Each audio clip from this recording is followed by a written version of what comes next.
Hello, folks. Richard Moore. Welcome to the Richard Moore Show. I've brought you a lot of local clips, local stories here over the past few days, and if you hadn't seen them, I encourage you to take a look and you'll get a little bit better idea of the elements behind community-oriented policing. Some refer to it as gang stalking. I try to stay away from that word as much as possible, even though my channel carries that, and I do that for a reason. Many targeted individuals relate to that, and sometimes we have to, that's just the nature of the beast that we're dealing with. But this was a name given by community-oriented policing. They created the vernacular for this system, a vernacular for the operatives to use, as well as the vernacular that they would insert into social media and all forms of media as far as the victim. So when the victim finally realizes that, usually the victim's pretty much aware that something is amiss, something's going wrong, something's up, and they've been gaslighted by their family members and friends and so forth. They eventually find out, some do, not all, that there's a name for this. And we know that millions of Americans annually are directly affected negatively by this program. Now, the window wash is, we're going to make the neighborhoods a safer, a better place, and so forth, blah, blah, blah, blah, blah. This really kicked into high gear. It's not a new program. Congress banned this program in the 70s. The FBI ran this program, and I encourage you to research that, and that's what's called the COINTELPRO program, given to us by J. Edgar Hoover. And that's the FBI's favorite closet queer leader. And so this creep is spying and violating civil and constitutional rights of Americans. And this doesn't end at murder. We can think of some notable figures: Sam Cooke, Elvis Presley, Dr. Martin Luther King, Medgar Evers. So we can go on and on about how the COINTELPRO program has worked. John F. Kennedy. It's not a conspiracy. Just look that up and that'll move you. And so Congress banned this program. And Congress, that wouldn't have happened had some people not broken into the FBI headquarters and stole those files. And recently, after all these years, a couple has come forward and shown their face publicly. The statute of limitations have run out. Of course, it'd be impossible to break in and repeat that process again. But they just simply rebranded the program. So that we've laid that groundwork. I was, day before yesterday, I was in Amory, Mississippi, doing a story on a dear friend of mine, Brian Edwards, that was killed, 25 years old, riding a bicycle, deep on the shoulder of the highway, and in broad daylight, was hit from behind by a truck and killed instantly. This, of course, Mississippi Department of Public Safety is doing the investigation, and we hold a whole lot of faith in them, don't we? No, we don't. So this program that I want to speak about, and as it refers to these stories that I'm covering, people that are dying, and the story being told a certain way that's completely contrary to the truth. We expect this from a criminal perpetrator to lie about their culpability in a crime. We don't expect this to come from those in a position of trust, the very members of law enforcement that are in a position to protect and serve, not to protect and serve their own self-interest. So, as promised, I want to speak about another case that I have some knowledge about. Now, this is a little food for thought. I can't tell you what I don't know, but I can tell you and expound on what I do know, and maybe throw my opinion in there, and I think I'll make sure that's real clear and we'll be able to separate the two. December the 2nd, 2001, this small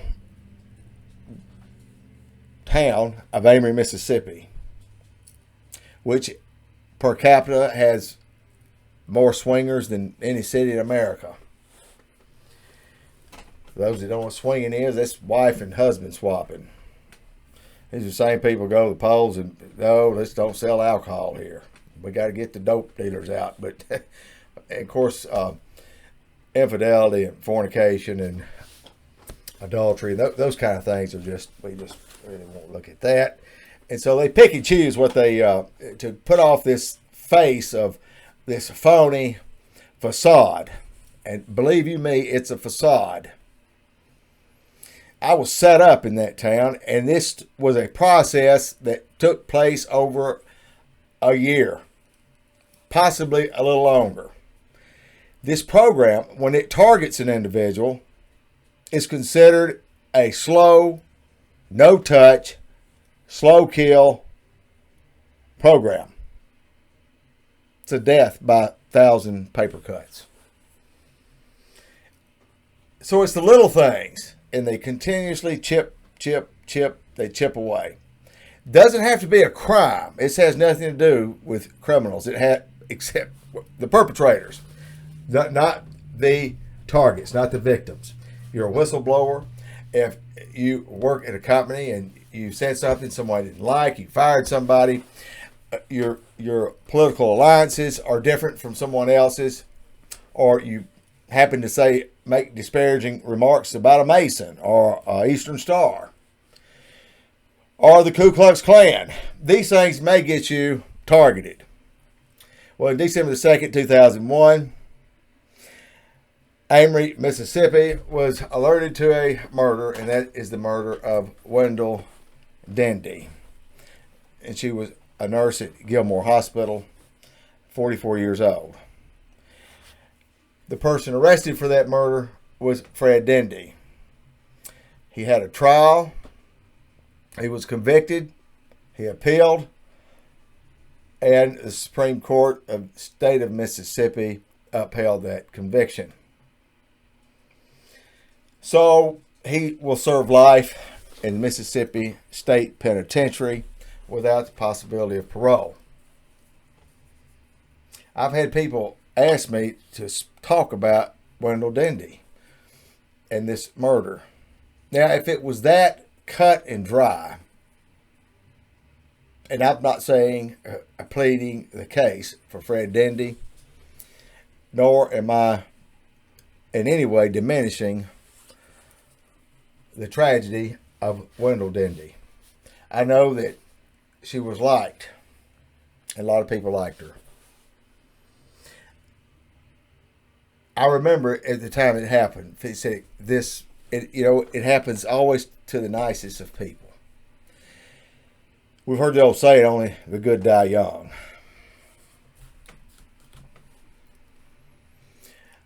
As I read through the appeal of Fred Dendy, and I've read that and what was argued, I believe Stennis was one of his attorneys. And I'll quote Yogi Berra, it was deja vu all over again. What's not mentioned in this any of this casework is information I believe that is pertinent. Especially highlighting after going to Amory, Mississippi 2 days ago and being stalked at Houghton Memorial Cemetery to cover the murders and deaths of 2 young people, Kayla Prestridge and Brian Edwards. And maybe for those that live on the other side of the tracks may not know these, may be a nobody to you. I'm here to tell you they are somebody. That was disrespectful. And so I think that all things being made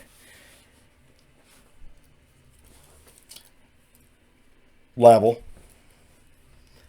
it's only fair for me to opine and put my 2 cents worth in. The day of Windel Dendy's murder, an individual stopped by my house. He said he didn't have his cell phone with him and could he borrow my phone. I lived in town, in Amory. And you could park right there on the street right in front of the house. And I thought it was odd. He'd never been in my house. If he knew where I lived, never been in my house before.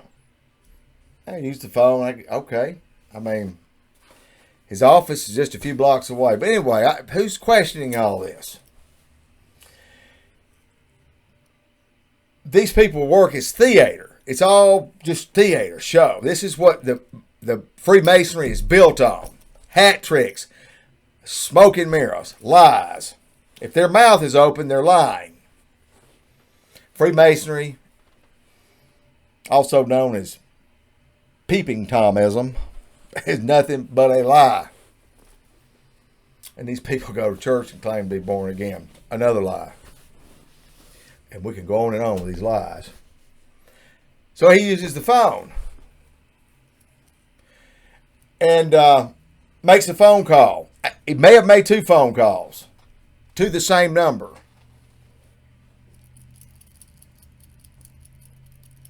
It was just hours after that Fred Dendy made the call about his wife being dead.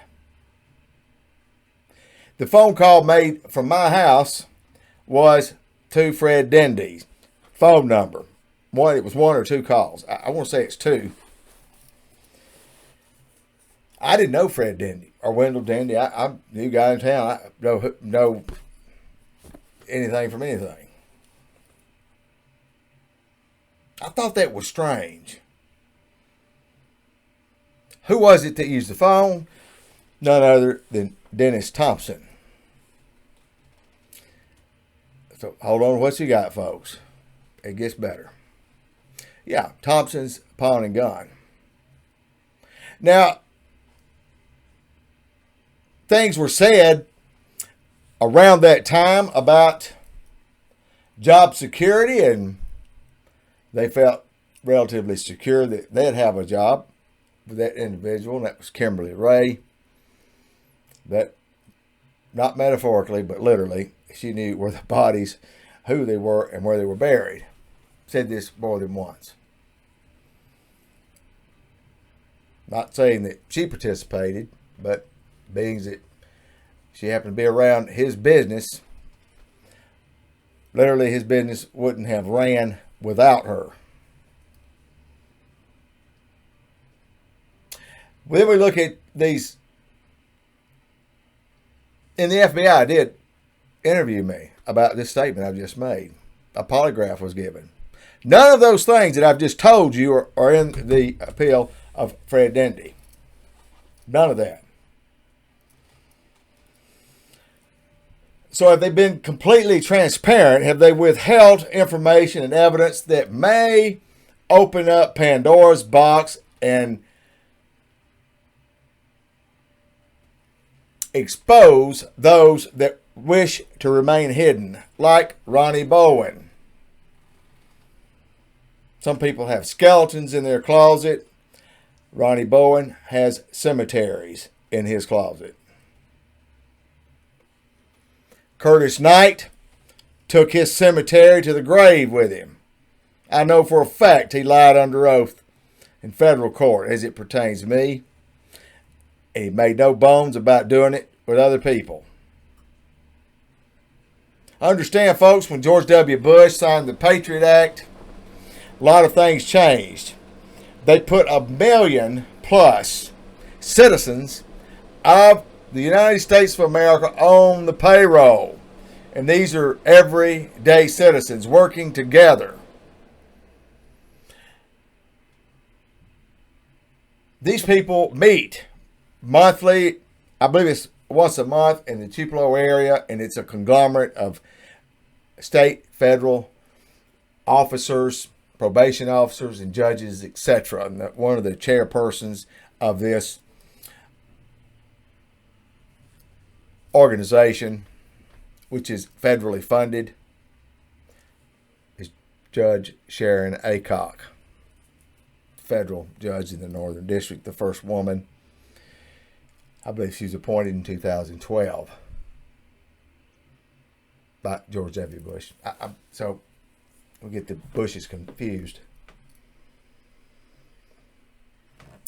So I'm assuming that even if you are an alcoholic, you can still sit on the bench. I don't think that's a prerequisite. It's a lifetime appointment. They're not holding anybody. Sharon Aycock was the presiding judge in Fred Dendy's state case. Seems like people, when it's pay to play, folks, you just move right up the deal.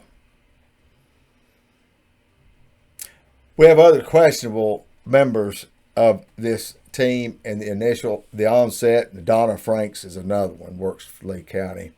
Jim, you people, Johnson.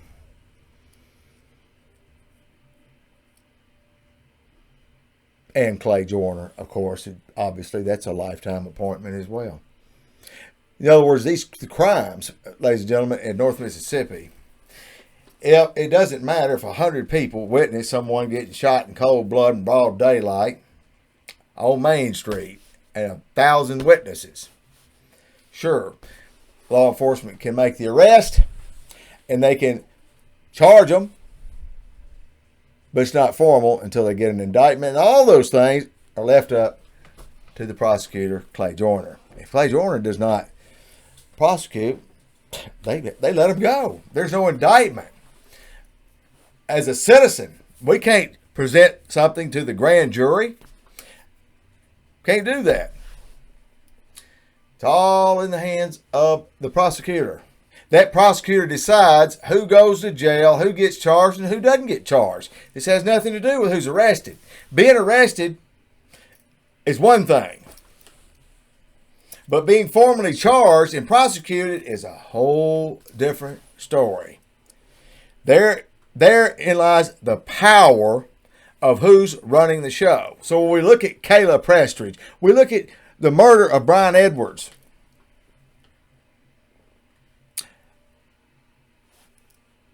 Curtis Jenkins in Madison, Mississippi, Jeremy Williams in Oklahoma,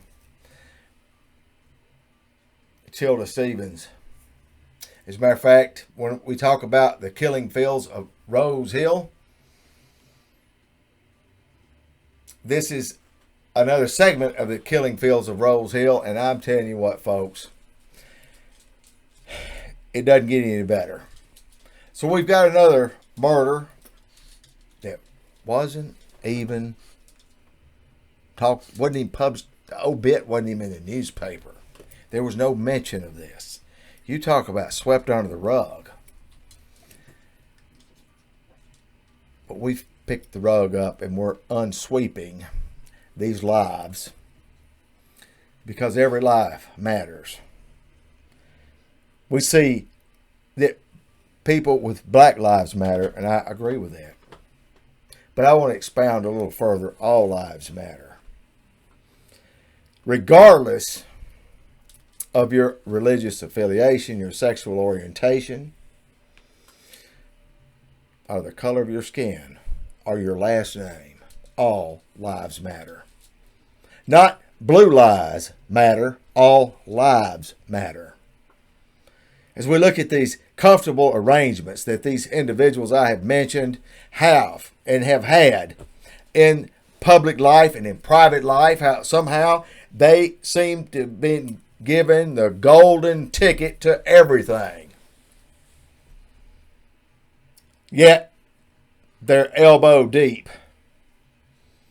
in covering up murders and their participation in the murders. Is it possible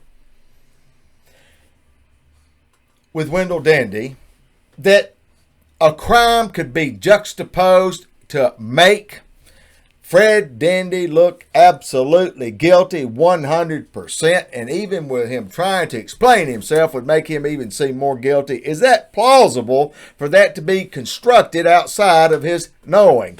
Absolutely. And I can sit here and cite stories and cases after cases after cases where that is in fact the fact. This is the perfect crime in these individuals, the ones that seek control and to run things as they are. You get locked up in Monroe County, who do you call? Folks said enough. Now, we've given honorable mention there of Robert Folks and, of course, Cecil Cantrell. We can get on that a whole other time. We want to talk about kangaroo courts and so forth, and it's I don't believe that anybody's got the constitutional fortitude to withstand all of that in one day.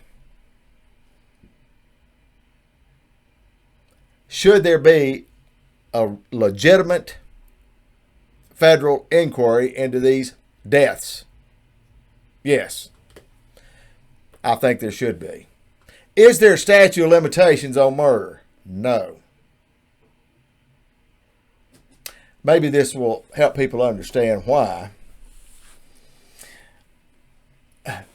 there's a lot of people that would rather Richard Moore have his tongue cut out and be thrown into a river. And until that happens, I'm going to keep proclaiming the truth and telling it like it is. I don't live in fear. The God I serve does not give me the spirit of fear. And that book says, whatever is done in darkness surely will come to light. And that's what we're doing. I welcome your comments in the comment section. Share, subscribe. You can email me, usagsa@duck.com. For those that have information on other stories, it doesn't matter where you are in the United States. I get a lot of stuff, and I'm working on some really big stories that are very interesting. And you really don't want to miss it. You don't want to miss it. I want you to be along for the ride. And to keep this truck going here, folks, it takes your support. I have a GoFundMe. Also, I have a donor box. You can scan the QR code. It's in the community section when you subscribe, or you can simply send an email and I'll be happy to send you the link. It's not hard to find. Until next time, God bless you.